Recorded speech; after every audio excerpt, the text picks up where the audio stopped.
Marjorie, vous mettez après le micro. Ouais, mais bon.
Mesdames et messieurs les représentants des autorités civiles et militaires, messieurs les porte-drapeaux, mesdames et messieurs, chers amis, à l'occasion de la cérémonie de l'appel du 18 juin 1940 du général de Gaulle, l'association républicaine des anciens combattants va remettre la médaille de reconnaissance de la nation à monsieur Roger Roland.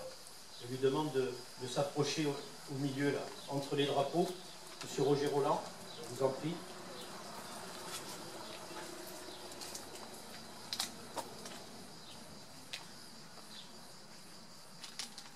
Garde à vous.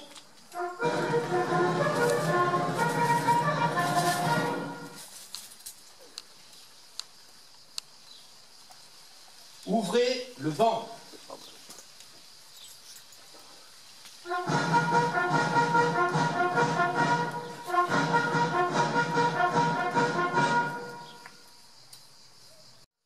Cursus militaire de Roger Roland, né à Berlétan le 16 janvier 1939.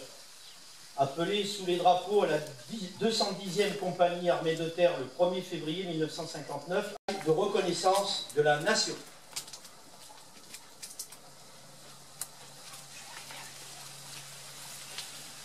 Au nom de la ministre des Armées, je te décerne la médaille de la reconnaissance de la nation, avec toutes mes félicitations.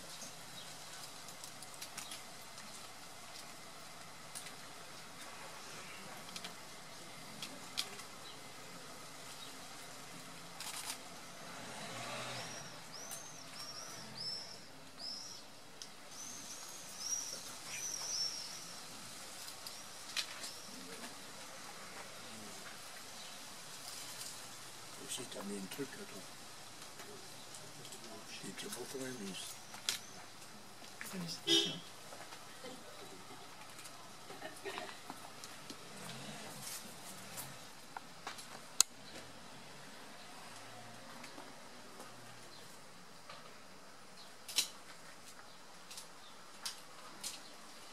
Fermez le banc.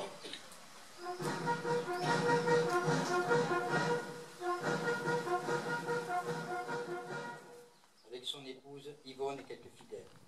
Il va y former le gouvernement de la France libre. La situation de la Grande-Bretagne paraît désespérée. Le Troisième Reich triomphe sur toute la ligne. De Gaulle rend avec éclat sa rébellion officielle. Il lance sur les ondes de la radio anglaise... Charles de Gaulle. Discours prononcé le 18 juin 1940. Les chefs qui depuis de nombreuses années sont à la tête des armées françaises ont formé un gouvernement. Ce gouvernement, alléguant la défaite de nos armées, s'est mise en rapport avec l'ennemi pour cesser le combat. Certes, nous sommes submergés par la force mécanique, terrestre et aérienne de l'ennemi. Infiniment plus que leur nombre, ce sont les chars, les avions, la tactique des Allemands qui nous font reculer. Ce sont les chars, les avions, la tactique des Allemands qui ont surpris nos chefs au point de les amener là où ils en sont aujourd'hui. Mais le dernier mot est-il dit? L'espérance doit-elle disparaître? La défaite est-elle définitive? Non!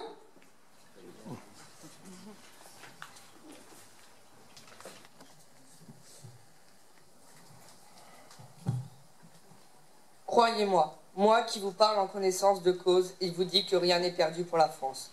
Les mêmes moyens qui nous ont vaincus peuvent faire venir un jour la victoire. Car la France n'est pas seule, elle n'est pas seule, elle n'est pas seule. Elle a un vaste empire derrière elle. Elle peut faire bloc avec l'empire britannique qui tient la mer et continue la lutte. Elle peut, comme l'Angleterre, utiliser sans limite l'immense industrie des États-Unis. Cette guerre n'est pas limitée au territoire malheureux de notre pays. Cette guerre n'est pas tranchée par la bataille de France. Cette guerre est une guerre mondiale.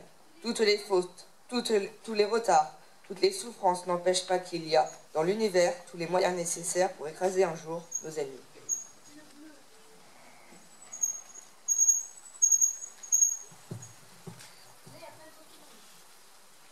Foudroyés aujourd'hui par la force mécanique, nous pourrons vaincre dans l'avenir par une force mécanique supérieure. Le destin du monde est là. Moi, général de Gaulle, actuellement à Londres, j'invite les officiers et les soldats français qui se trouvent en territoire britannique qui viendraient à s'y trouver, avec leurs armes ou sans leurs armes. J'invite les ingénieurs et les ouvriers spécialistes des industries d'armement qui se trouvent en territoire britannique ou qui viendraient à s'y trouver, à se mettre en rapport avec moi. Quoi qu'il arrive, la flamme de la résistance française ne doit pas s'éteindre et ne s'éteindra pas. Demain, comme aujourd'hui, je parlerai à la radio de Londres.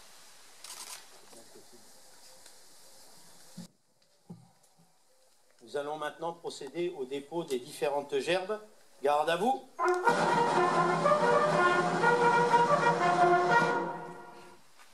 La gerbe de la municipalité sera déposée par monsieur le maire Olivier Guéroux, accompagné de 2 jeunes élus du CMJ, Thomas Codino et Mathéo Munier.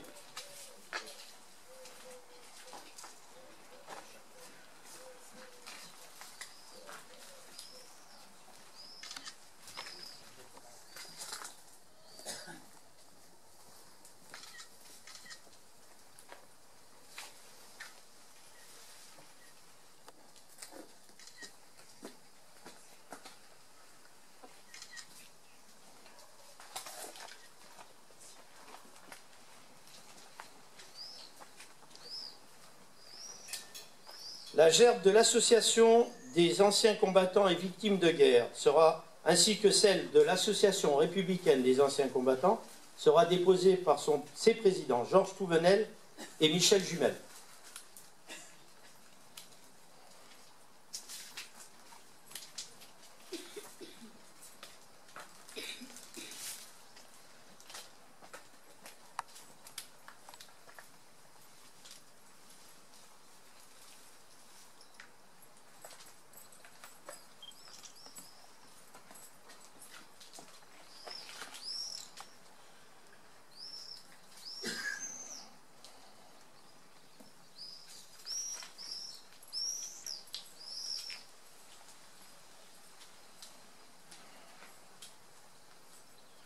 La gerbe du souvenir français sera déposée par son président Christian Granier, accompagné de Dominique Cart.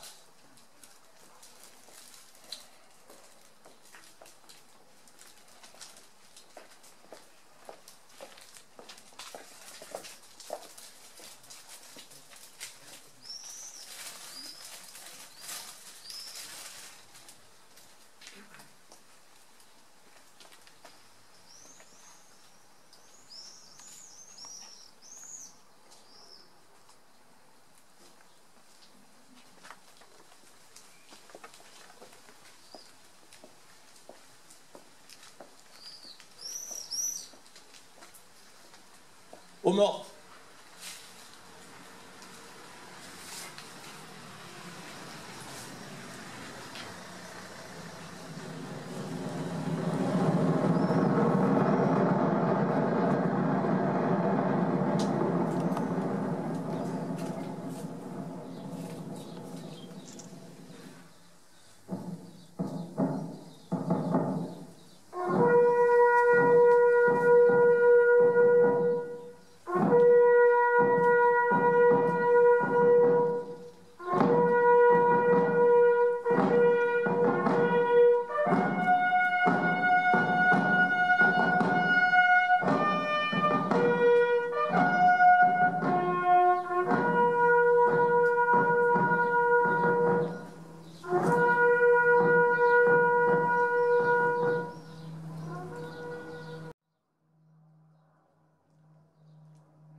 La Marseillaise sera interprétée par la chorale Accroche-Cœur.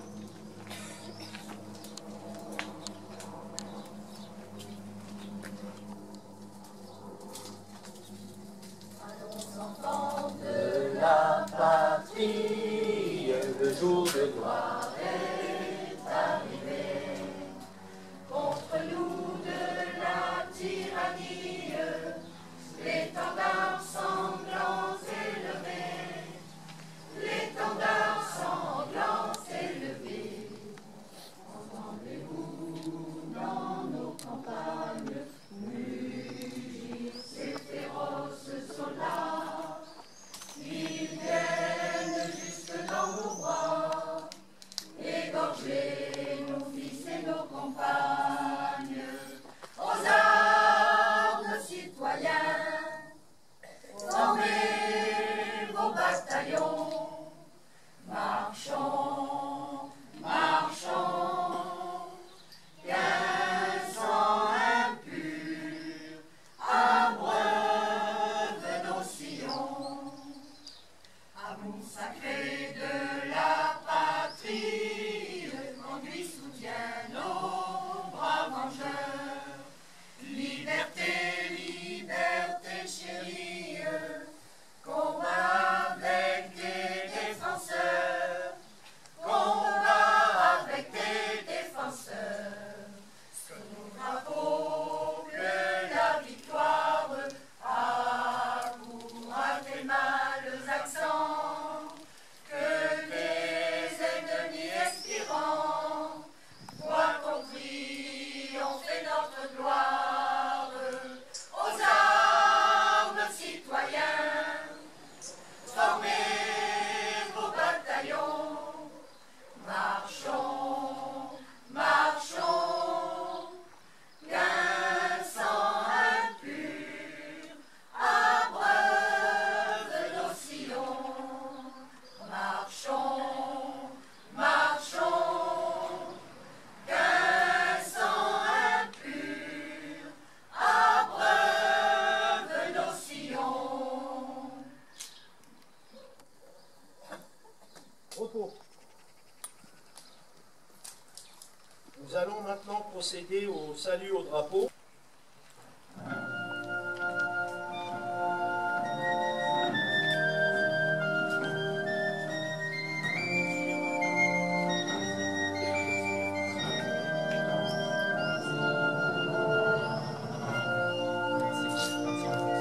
Merci aux conseillers municipaux juniors, bravo.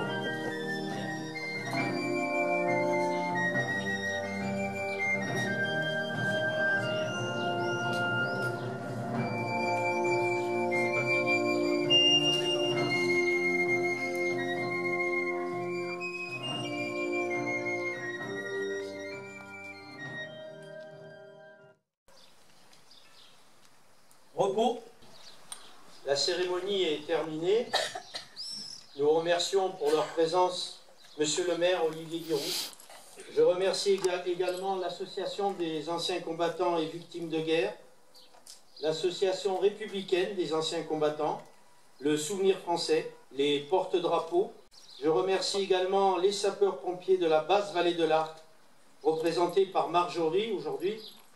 Je remercie également la Croix-Rouge, représentée par Janie Paul, les élus du conseil municipal junior et leurs responsables, Nelly Bendali et Myrina Torres, les présidents des associations Farin, les services techniques, la communication et des affaires militaires, la population présente.